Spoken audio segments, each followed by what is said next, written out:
Bu, ibu lagi ngomong siapa? Kata Bu Indah sama Bu Ainun. Itu loh Bu, yang rumah dekat pemakaman. Saya tadi itu berjamaah bareng. Oh, almarhumah Bu Hidayah. Kok almarhumah sih Bu? Saya itu barusan saja dari masjid. Saya mobil itu parkir di sana. Ya, saya berjamaah bersama dengan dia. Dan saya pun terkagum-kagum dengan pesona dan auranya Bu Hidayah.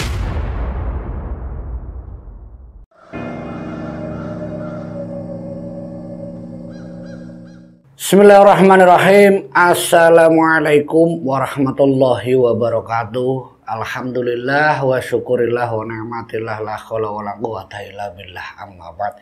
Jumpa kembali di channel Hikmah Misteri bersama saya Pak Ade. Semoga kita dan kalian selalu dalam lindungan Allah Subhanahu wa taala, selalu dicurahkan segala nikmat sehat walafiat, dilancarkan rezekinya, dipanjangkan umurnya, dan dimudahkan dalam segala urusan. Amin amin ya robbal alamin. Untuk cerita kali ini saya akan mencoba menceritakan kisah pengalaman satu keluarga yang pernah mengalami satu kejadian horor, kejadian aneh di salah satu masjid yang saat itu dia itu akan berkunjung ke rumah saudaranya. Satu rombongan ini mengalami kejadian tentang sosok wanita yang saat itu sedang berjamaah. Setelah sholatnya dia sempat duduk di pelataran masjid ngobrol bareng dan menceritakan banyak hal. Tapi ternyata sosok wanita yang memakai mukena dengan wajah yang sangat bersinar ternyata sudah meninggal. Nah, bagaimana kelengkapan ceritanya? Tidak usah lama-lama, kita langsung masuk ke Hikmah Misteri. Sekitar tahun 80-an, mungkin 40 tahun yang lalu, terjadi di salah satu wilayah di Jawa Tengah, tepatnya itu di kota Pemalang. Ada satu kejadian tentang satu rombongan keluarga yang hendak berkunjung ke salah satu rumah saudaranya. Sebut saja di sini namanya Pak Imam. Dan Pak Imam itu adalah tempat tujuan satu rombongan ini. Dan satu cerita itu saya dapatkan dari beberapa anggota keluarganya. Sebut saja namanya Pak Wahyu, Pak Andi, dan salah satu kesaksian sosok wanita ini adalah namanya Bu Indah. Dari ketiganya ini, Bu Indah yang terutama menceritakan kisah pengalaman beliau ketika saat itu setelah habis sholat Isya. Yang maksudnya mau ke tempat rumah Pak Imam dengan mobil yang dia bawa dari arah Jawa Timur ke arah Jawa Tengah. Di salah satu masjid tersebut, mereka berhenti sebelum sampai ke rumahnya Pak Imam. Rumah Pak Imam itu ada di belakang masjid. Mobil diparkir di depan masjid, sementara satu mobil itu satu rombongan dari Pak Restu, Pak Wahyu, dan Bu Indah. Ini saya ambil tiganya saja. Bu Indah itu dengan beberapa anggota keluarga wanita yang lain, ketika mendengar azan Isya, mereka berhenti parkir di depan masjid dan mereka ikut menjadi makmum di masjid tempat tinggal Pak Imam. Saat berjamaah ini, yang mungkin cerita dari Pak Wahyu ataupun Pak Restu, Pak Imam itu biasanya kadang hadir sebagai makmum di masjid itu. Tapi waktu itu Isya itu tidak ada. Nah, Bu Indah, beberapa anggota keluarga yang lainnya, yaitu mungkin sebut saja namanya Bu Ainun. Bu Indah dan Bu Ainun ini, dia menjadi makmum di salah satu masjid tempat tinggalnya Pak Imam. Itu adalah salah satu wanita, sosok wanita yang pakai mukena itu putih bersih, dengan wajah itu sangat bersinar. Wajah itu sangat-sangat cantik. Pokoknya terkagum-kagum itu Bu Indah sama Bu Ainun. Itu sosok, itu wanita kok cantik banget. Itu ketika saat mereka itu sebelum melaksanakan sholat Isya. Saat masih mendengar sholawat itu masih terpesona dengan sosok wanita tadi. Tapi Bu Ainun itu seperti teringat. Kayak tetangganya Pak Imam, iya apa bukan? Terdengar suara iqomah sholat Isya. Mereka akhirnya bangkit menunaikan kewajiban sholat Isyanya. Selesai sholat Isya, mereka berzikir sambil mengagumi pesona dan aura dari sosok tetangganya Pak Imam. Itu sudah jelas dari Bu Ainun. Dia tuh begitu, wajahnya tuh begitu bersinar, mukenanya bersih, dan zikirnya pun sangat khusyuk. Sampai Bu Indah dan Bu Ainun itu ketika mungkin setelah mereka berjabat tangan, salaman, ketika hendak menyapa pun mereka risih. Karena tetangganya Pak Imam itu mungkin sangat khusyuk, jadi mereka itu tidak berani ngobrol, tidak berani bilang atau menyapa. Cuman hanya sebatas berjabat tangan. Setelah berzikir dan berdoa, selepas sholat itu selesai, Bu Ainun dan Bu Indah merapikan mukenahnya hendak keluar. Saat hendak keluar itu dia menyapa sama tetangganya Pak Imam. Bu, permisi, maaf ya Bu. Sembari berjalan ke arah halaman masjid. Ibu tetangganya Pak Imam. Dia mengangguk, "Nje, iya. Ibu badhe wangsul, ibu mau pulang."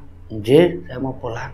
Dan wanita itu ambil sandal, dia berjalan, sementara Bu Indah sama Bu Ainun menunggu para lelaki yang lain, Pak Wahyu, Pak Restu, dan yang lainnya, termasuk anak-anak kecil yang karena saat itu Pak Imam memang ada acara hajatan. Jadi mereka itu memang datang itu di acara hajatannya Pak Imam, masih keluarga dekatnya. Selepas sholat isya itu, Bu Indah dan Bu Ainun memarkirkan mobil itu di depan masjid. Mereka berjalan. Saat mereka berjalan, itu tetangganya Pak Imam masih berjalan sendiri. Dilihat dari belakang, dari kejauhan, sambari Bu Indah sama Bu Ainun itu menyapa. "Bu, ibu, bentar Bu." Dia nengok. "Ada apa Mbak? Ada apa?" "Enggak Bu, itu mukenanya nggak diangkat Bu. Nanti kotor, itu kan jalanannya kan agak kotor Bu, becek." "Enggak apa-apa." Bu Indah sama Bu Ainun itu mencoba mengingatkan sama sosok wanita tetangganya Pak Imam untuk mengangkat mukena tadi. Karena jalanannya itu ya becek, belum diaspal, itu masih kerakal, masih terbilang ya masih tanah biasa. Dan di belakang masjid itu posisinya itu atau suasana itu memang sangat gelap. Banyak pohon sagu dari kanan kiri, sepanjang mungkin sampai di rumahnya Pak Imam kurang lebihnya itu 500 meter. Dan itu tidak ada pencahayaan. Karena di 40 tahun yang lalu itu rumahnya Pak Imam masih ya dibantu oleh tetangga yang jauh, yaitu aliran listriknya. Dan di sekitar rumahnya Pak Imam itu jarangnya juga jauh-jauh. Rumahnya itu mayoritas masih pakai ya bambu atau pagar. Termasuk rumahnya Pak Imam juga yang waktu itu ngadain hajatan. Sepanjang perjalanan, ketika diingatkan mukena itu, "Bu, diangkat Bu, nanti kotor." Ibu itu bilang, "Enggak apa-apa, kotor enggak masalah, nanti juga bisa dicuci." Ibu itu berjalan kayak melihat mungkin arah depannya, takutnya menginjak ke arah yang kotor, yang becek karena jalan itu gelap. Tapi bagi ibu itu kayaknya dia sudah hafal. Dia tuh jalan itu biasa saja. Tapi tidak bagi Bu Indah atau Bu Ainun sampai dia itu ketinggalan beberapa langkah. Ya mungkin wanita tadi memang dia sudah hafal, memang rumahnya itu di belakang masjid. Ya sudah wajar kalau dia itu lebih dulu. Beda dengan Bu Ainun atau Bu Indah, sampai itu ketinggalan. Sampai di rumahnya Pak Imam, wanita itu masih terlihat dia itu berjalan lurus, nggak masuk sampai rumah.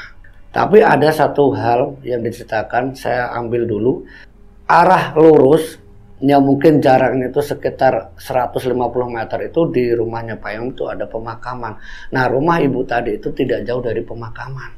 Setelah acara hajatan sekitar jam 11 selesai, Bu Ainun sama Bu Indah itu masih penasaran dengan pesona atau auranya si ibu-ibu yang tidak jauh dari rumahnya Pak Ade Imam.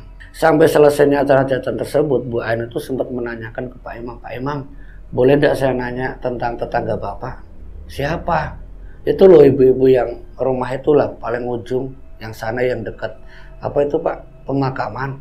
Karena memang Bu Indah atau Bu Ainun memang tahu di situ ada pemakaman. "Oh, ibu siapa tadi kamu bilang?" "Itu loh yang rumahnya itu." Pak Imam itu seperti kayak melongo. "Ibu siapa?"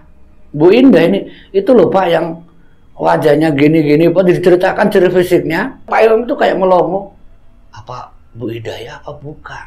Tapi di situ yang perempuan dewasa siapa lagi? Itu rumah cuma 2. Saat Pak Imam itu menjelaskan, "Apa Ibu Murni?" "Kalau Bu Murni saya kenal Pak, saya masih ingat," kata Bu Ainun dan juga Bu Indah. "Itu bukan Bu Murni, siapa itu Pak lu yang sebelahnya lagi?" "Siapa ya?" Di situ tuh cuman satu loh Bu Ainun. Kalau ada ya Bu Hidayah, cuman dia sudah meninggal itu ya mungkin setengah tahun yang lalu. Meninggal? Maksudnya gimana Pak? Iya, dia sudah meninggal ya setengah tahun yang lalu. Emangnya kenapa? Itu Pak Imam yang saya tanyakan itu ya itu Bu Hidayah, yang ciri-cirinya ya Pak Imam itu saya jelaskan. Dia tuh wajahnya itu benar-benar bercahaya. Ya pokoknya cantik lah Pak. Sebentar kata Pak Imam. Istrinya ini datang mendengar kata Bu Hidayah. Istrinya Pak Imam. Bu, ibu lagi ngomong siapa?" Kata Bu Indah sama Bu Ainun. Itu loh Bu, yang rumah dekat pemakaman. Saya tadi itu berjamaah bareng. Oh, almarhumah Bu Hidayah. Kok almarhumah sih Bu? Ya kan dia sudah meninggal, Mbak Ainun, Mbak Indah. Innalillahi wa inna ilaihi raji'un. Tapi masa sih Bu? Kata Bu Ainun atau Bu Indah. Saya itu barusan saja dari masjid. Saya mobil itu parkir di sana. Ya saya berjamaah bersama dengan dia. Dan saya pun terkagum-kagum dengan pesona dan auranya Bu Hidayah. Dia kayak cantik banget. Sholatnya pun bikin saya iri Bu. Ketika dia sholat, ketika dia berzikir, saya bikin iri. Dia khusyuknya minta ampun. Saya pun ketika mau menyapa itu benar-benar berani. Sampai selesainya doa, baru saya menyapa. Istrinya Pak Imam, termasuk Pak Imam, menjelaskan. Jadi kalian ketemu sama Bu Hidayah tadi di masjid. Iya Pak Imam, iya Bu. Tanya Bu Indah kalau nggak percaya. Tanya Pak Restu, suami saya. Tanya Pak Wahyu, suaminya Mbak Indah. Mas ini semua, kata Pak Imam. Apa benar Mbak Ainun sama Mbak Indah ini tadi ngobrol sama Bu Hidayah? Iya Pak. Barusan ngobrol dan mereka juga jalan bareng itu di belakang masjid. Tapi Bu Hidayah itu lebih dulu.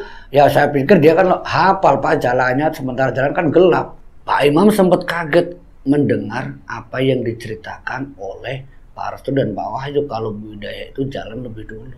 Seketika itu Pak Imam menjelaskan sama Bu Indah, Bu Ainun, Pak Restu dan Pak Wahyu termasuk yang lainnya, satu rombongan. Kalian ketemu dengan orang yang sudah meninggal. Kaget semuanya. Yang benar Pak Imam. Iya, Bu Hidayah sudah meninggal setengah tahun yang lalu. Dan meninggalnya itu ada di masjid tersebut ketika dia sedang melakukan sholat jamaah, sholat subuh. Innalillahi wa inna ilaihi raji'un, kata Bu Ainun. Jadi tadi orang itu sudah meninggal. Tapi kalian tidak perlu kaget. Karena bukan hanya kalian yang pernah ketemu dengan Bu Hidayah. Banyak para tamu yang mampir di masjid tersebut, termasuk istri saya, kata Pak Imam, pernah melihat sosok Bu Hidayah setelah dia meninggal kurang lebihnya baru 10 hari. Melihat sosok seperti Bu Hidayah itu ada di sop depan, dia sholatnya khusyuk, zikirnya khusyuk, tapi saat itu yang melihat hanya istrinya Pak Imam. Ketika istrinya Pak Imam menceritakan, warga tidak ada yang percaya. Itu pertama kali kejadiannya 10 hari setelah Bu Hidayah meninggal dunia.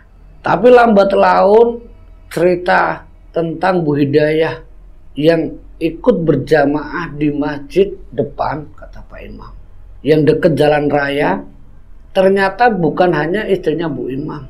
Beberapa warga dari kampung lain yang tidak tahu kalau Bu Hidayah itu sudah meninggal, dia pun mengalami kejadian yang sama seperti kamu Bu Ainun dan Bu Indah. Dia ngobrol, dia berbincang-bincang setelah mereka sholat ketika mereka hendak pulang. Dan mereka pun terkagum-kagum dengan apa yang kalian lihat. Auranya, pesonanya luar biasa. Tapi semua itu tidak mudah didapatkan untuk orang-orang seperti Bu Hidayah. Karena mungkin dari namanya saja Bu Hidayah, dia sudah mendapatkan satu keberkahan yang luar biasa. Dia meninggal dalam keadaan sujud, dalam keadaan menghambakan diri kehadirat Allah Subhanahu wa Ta'ala. Orang yang rajin ibadah, yang tidak pernah meninggalkan sholat berjamaah, yang setelah sholat maghrib dia menjadi guru ngaji, yang suaminya seorang ustadz, seorang guru ngaji juga.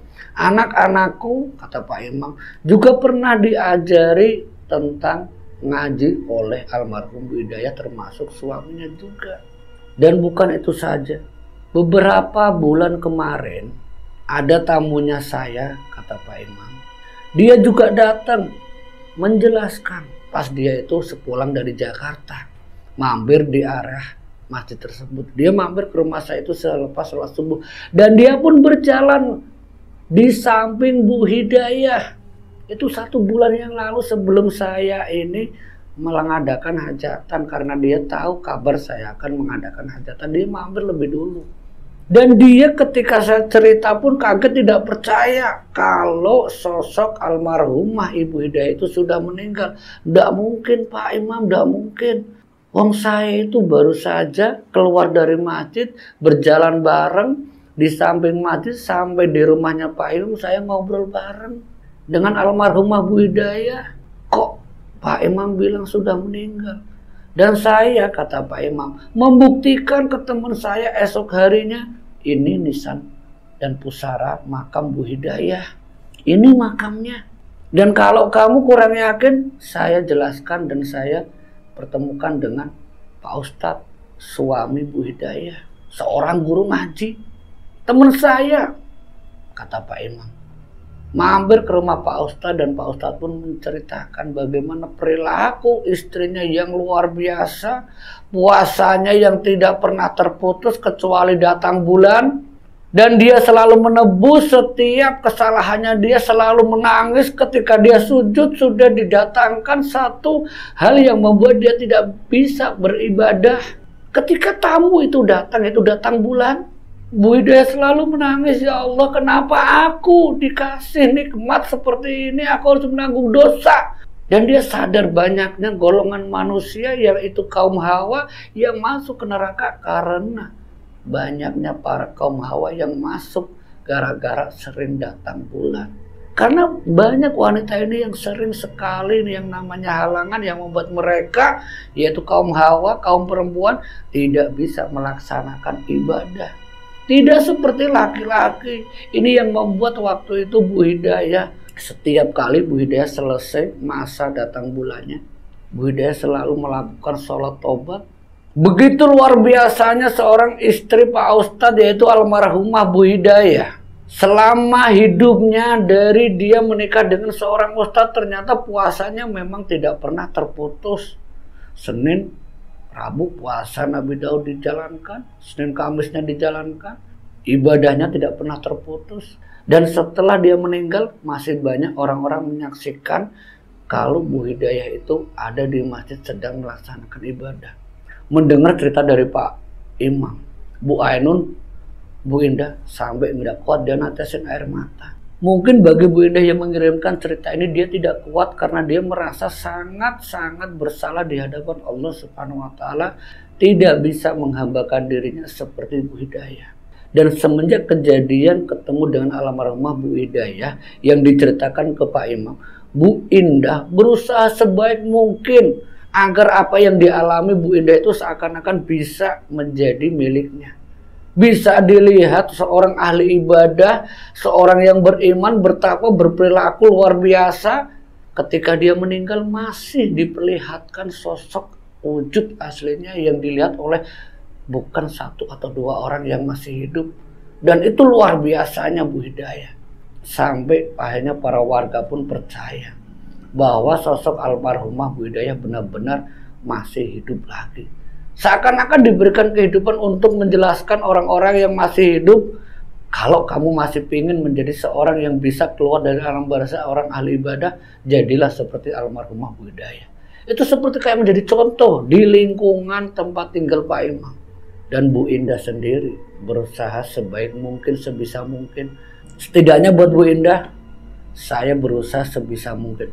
Masalah diterima dan tidaknya itu urusan Sang Pencipta, Allah Subhanahu wa Ta'ala. Itulah cerita dari Bu Indah. Semoga dari kisah ini kita bisa ambil hikmah ceritanya. Saya Pade, akhirul kalam, wallahu a'lam bishawab. Wassalamualaikum warahmatullahi wabarakatuh.